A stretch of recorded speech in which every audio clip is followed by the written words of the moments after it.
Estimados estudiantes, les doy la bienvenida al desarrollo del módulo número 3 que se denomina Guerra Fría, correspondiente al espacio curricular de Geografía Política del tercer año del profesorado de Geografía.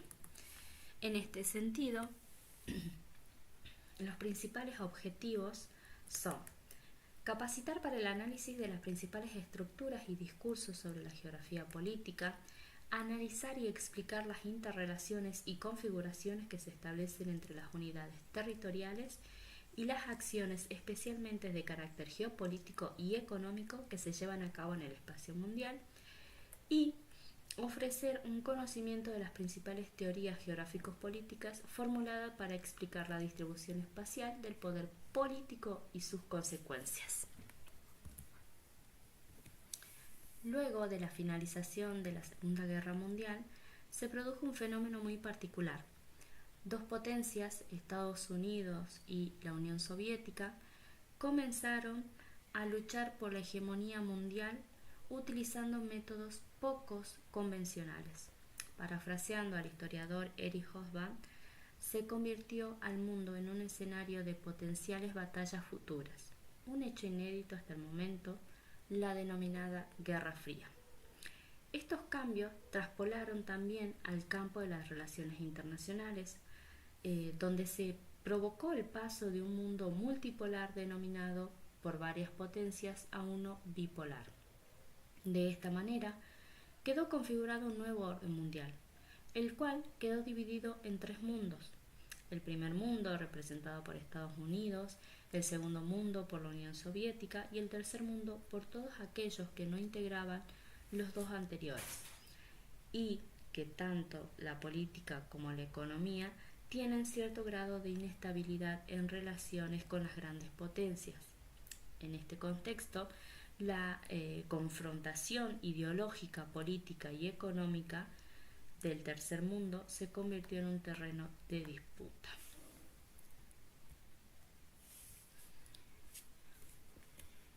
Dentro de lo que es la Guerra Fría, vamos a decir que tiene como característica un enfrentamiento no bélico entre Estados Unidos y la Unión Soviética, donde vamos a encontrar allí etapas de tensión y distensión. Otra característica del sistema bipolar, capitalista, socialista y los países no alineados. Otra característica, el enfrentamiento ideológico, ¿sí? O era capitalista o socialista, cada uno con su defensa, ¿sí? En el caso del capitalista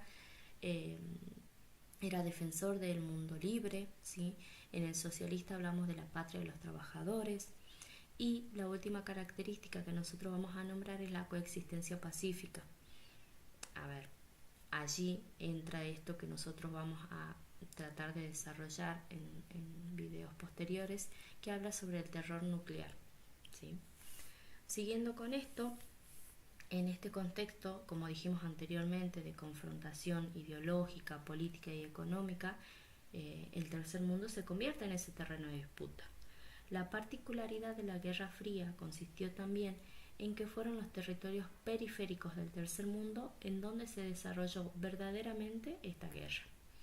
Durante las investigaciones que se desarrollaron por diferentes estudiosos y diferentes científicos en relación a lo que hace la disciplina, lo que trataron de poder, digamos, resignificar, poder expresarse, era acerca de estas relaciones internacionales que comenzaron a ver a la Guerra Fría y a dividir también el campo de estudio en relación a esta Guerra Fría, ¿no? Es decir, cuáles son sus perspectivas dentro de lo que nosotros podemos trabajar en la materia. Se pretende con esto llegar a realizar, digamos, algún análisis en relación a las corrientes teóricas. Quizás podríamos hablar de una general que atraviese los cambios que representaron las relaciones internacionales durante la Guerra Fría, y otra un poco más particular que es respecto al papel que ocupa el tercer mundo en este periodo, ¿sí? Cuando nosotros hablamos de los orígenes de los conflictos, Noam Chomsky representa dos opiniones contrapuestas. Por un lado, tiene en cuenta la versión convencional, según la cual el factor que provocó, digamos, la contienda fue la agresividad soviética que Estados Unidos pretendía contener. Por otro lado, podemos decir de que otra postura considera la anterior como dramática y sostiene que la política estadounidense se basó en la contención y en la disuasión, ¿sí? Chomsky opina que la Guerra Fría es un proceso histórico y como tal, para una mayor comprensión de la misma es necesario analizar los hechos tal como ocurrieron teniendo en cuenta todos los factores. Así lo indica cuando dice que el conflicto de superpotencias de la visión tradicional ha sido bastante cierto, pero es solamente una parte de la verdad y la realidad aparece cuando contemplamos los acontecimientos y las prácticas de la Guerra Fría. Hobsbawm enfatiza que la lucha por la hegemonía territorial fue central para marcar las posibles áreas de influencia de ambos bloques. Se marcaron los territorios de Europa Occidental y Europa Oriental. Sin embargo, el resto del mundo, las cosas no quedaron demasiado claras. El historiador británico también le otorga, digamos, suma importancia a lo que es el factor ideológico como uno de los que dio origen a la Guerra Fría. Considera que Moscú le preocupaba el peligro del avance de los Estados Unidos sobre las áreas de influencia soviética. Mientras tanto, para Estados Unidos, la lucha, ¿sí?, contra los anticomunismos resultó ser una política muy redituable a la hora de sumar votos en sus sucesivas campañas presidenciales. En consecuencia, Hobsbawm lo que hace es analizar los comienzos del conflicto, otorgándole un papel importante a la percepción, es decir, cómo la Unión Soviética veía a los Estados Unidos y cómo los Estados Unidos veían a la Unión Soviética. Los análisis tanto de Hobsbawm como de Chomsky coinciden en poner énfasis en los factores ideológicos que permitieron el origen a la bipolaridad, pero también rescatan a los factores económicos como determinantes. Estados Unidos se percató de que el avance del comunismo iba a atentar contra la forma directa de sus intereses económicos y por eso quiso disminuir el poder soviético. Como indica Chomsky, la idea norteamericana de la defensa ante el enemigo forma parte de su retórica para justificar sus intereses de dominación. No lo vemos solamente acá, lo podemos seguir viendo en diferentes ejemplos con respecto a los Estados Unidos. De esta manera, la lingüista norteamericano desmitifica, digamos, acertadamente esta teoría del enemigo común. Chomsky agregó que la historia oficial ha sido siempre la que contenemos a los rusos, disuasiéndolos, frustrándolos como malevos, designios, ¿sí? Pero la realidad, como ha sido evidente mucho tiempo, es que el miedo a un potencial conflicto de superpotencias ha servido para contener y disuadir a los Estados Unidos y a sus muchos ambiciosos designios globales. Se puede afirmar que la Guerra Fría fue un resultado de combinaciones de discrepancias ideológicas, políticas, ligadas íntimamente a los intereses políticos particulares de ambos bandos y de la coyuntura histórica, ¿sí?, que va a dar o que nosotros vamos a percibir las causas de la caída. Las opiniones acerca de las causas que llevaron, digamos, a la caída del socialismo son muy variadas. Unos consideran como un punto de quiebre lo que ocurría al interior del sistema, mientras que otros enfatizan los factores exógenos. Consideramos que fue una conjunción de factores internos y externos, que llevaron a la decadencia del socialismo. Tenemos diferentes causas internas, como en la década de los 70, con Brezhnev como máxima autoridad de la Unión Soviética. Esto elevó los gastos de defensa poniendo énfasis en la carrera armamentística.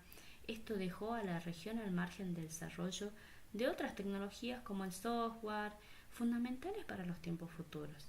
También hay que tener en cuenta la naturaleza misma del sistema socialista y la relación entre los países satélites que tenían con Moscú, ¿sí? Que cada vez era más conflictiva. Y luego tenemos las causas externas. Para Halliday, si bien la debilidad fundamental era endógena, esto no explica el cómo y el por qué colapsó el sistema comunista. Para esto se requiere una evaluación internacional y según él, nadie espera que la Guerra Fría culminase. Podía durar indefinidamente. En su opinión, Occidente no ganó la Guerra Fría a través de un encierro geopolítico y una disuasión militar. Tampoco fue ganada por el armado militar de Regnar o de la doctrina Regnar. La caída llegó cuando enfrentando presiones externas, estratégicas, económicas y sociales, los líderes soviéticos se vieron en la necesidad del cambio, en un contexto en el que no eran capaces de controlar sus resultados. Para Hobsbawm, la caída del socialismo influyó en una pérdida de la imagen de superpotencia de la Unión Soviética, cuando indica que la Unión Soviética se hizo cada vez más débil económicamente para mantener su papel de superpotencia, es decir, su control sobre Europa Oriental. Para hablar de un resumen de esto, decimos de que primero los socialistas o el socialismo como de tipo soviético se hizo cada vez más incompetente. De esta manera los países del socialismo real tuvieron que enfrentarse no solo a las propias contradicciones, sino también a las constantes fluctuaciones de una economía mundial cada vez más integrada. En los umbrales de los 80, cuando la Unión Soviética se hizo subir al tren de lo que eran estos avances, llegó a ser un poco tarde. Y si nosotros nos ponemos ahora a tratar de explicar el final de la Guerra Fría, si apelamos a recordar uno de los aspectos fundamentales de este conflicto, la carrera armamentística, podría responderse parafraseando lo que es Erich Hobsbawm, donde habla que la Guerra Fría terminó cuando ambas superpotencias reconocieron que la carrera armamentística era absurda, principalmente para la Unión Soviética, que estaba desvaneciendo lentamente. Y esto acabó con la práctica de en las cumbres de Reykjavik en 1986 y la de Washington en 1987. Hobsbawm sigue apostando al socialismo como una alternativa. Si se formula según su opinión, puede decir que el capitalismo de hoy en día no va a resolver los problemas que tiene la humanidad, como el crecimiento de la producción, la polaridad mundial, países extraordinariamente ricos y países terriblemente hambrientos. Entre ellos también podemos mencionar la contaminación. Hay un montón de factores que van o problemas, digamos, que va a acarrear lo que es el capitalismo de hoy en día.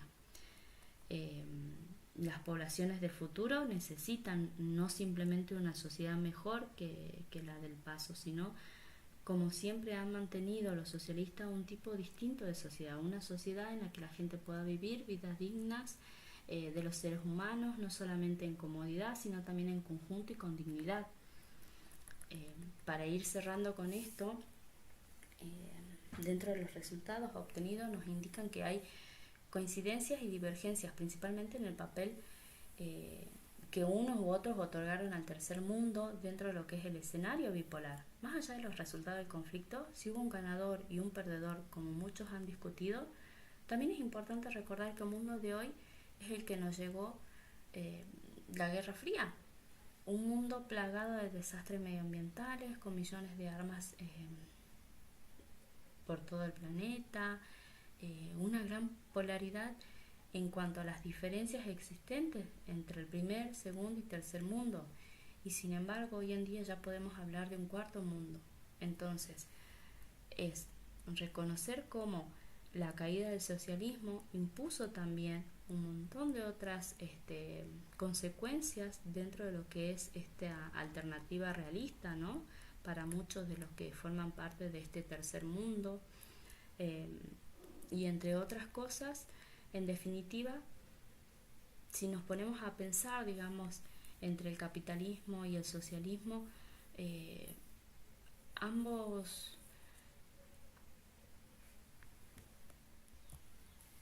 han sabido jugar su papel y también no han podido llegar, digamos, a desplegar su objetivo real. Estamos esperando de que esta revolución llegue a su fin y pueda también responder a las distintas problemáticas que hemos citado anteriormente. En definitiva, si nos ponemos a pensar qué pasará con el socialismo, la respuesta es incierta. A crecer de los años venideros responden quizás o responderán a este interrogante. Lo real de esto es que el tercer mundo es el que salió perjudicado y nunca pudo obtener, digamos, una perspectiva emancipadora que pueda aplacar todos estos desafíos del siglo XXI que exigen al poner, digamos, el tercer mundo o al sacar, digamos, los países del tercer mundo y poder provocar un desarrollo igual para todos.